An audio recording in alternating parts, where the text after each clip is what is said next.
सीटों पर दौड़ लगाता है और उम्र यही 16-17 वर्ष की होती है। चेहरे पर मासूमियत होती है और कंधे पर होती है घर की जिम्मेदारी। मध्यम वर्ग का वह लड़का जो सेना में जाने के लिए दिन रात एक कर देता है।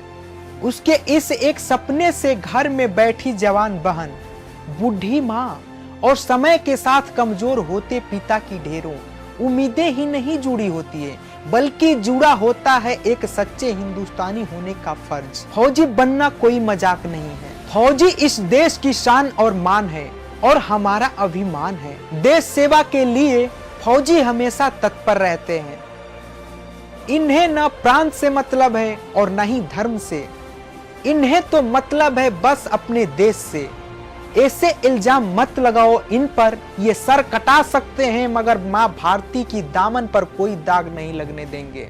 कैसे विकास हो उस देश का जहां 1.5 लाख सैलरी हर महीना पाने वाले सांसदों की सैलरी इनकम टैक्स फ्री और 24 घंटे मौत की छांव में रहने वाले सिपाही को 20,000 सैलरी पर इनकम टैक्स देना पड़ता है। सांसदों को परिवार के साथ रहते हुए भी हर साल 50,000 फोन कॉल फ्री। घर से हजारों किलोमीटर दूर बैठे सैनिक को एक कॉल भी फ्री नहीं। एक सांसद को फर्नीचर के लिए 75,000 रुपए। बॉर्डर पर सैनिक को ड्यूटी के दौरान बारिश से बचने के लिए टूटी हुई छप्पर। सांसद को हर साल 34 हवाई टिकट मुफ्त।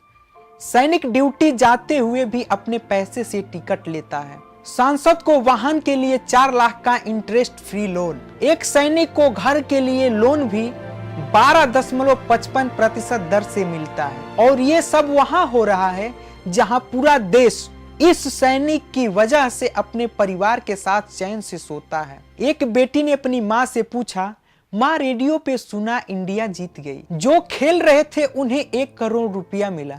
माँ बोली, हाँ बेटी, सरकार कहती है वो देश के लिए खेल रहे थे इसलिए। बेटी माँ से बोली, आसमान में हेलीकॉप्टर से लटकते जवान को देख के, माँ क्या इन्हें भी मिलेगा 1 करोड़? माँ बोली, ना बेटी ना, हमारे यहाँ बल्ले से खेलने वाले को इनाम मिलता है, जान से खेलने वाले को नहीं। उपरोक्त विचार अगर हृदय को स्पर्श करे तो निवेदन है कि इस वीडियो को ज्यादा से ज्यादा शेयर करिए। अगर मेरी वीडियो पसंद आई हो तो इसे लाइक कर देना, शेयर तो कर ही देना और मेरे चैनल को सब्सक्राइब भी कर देना। धन्यवाद दोस्तों।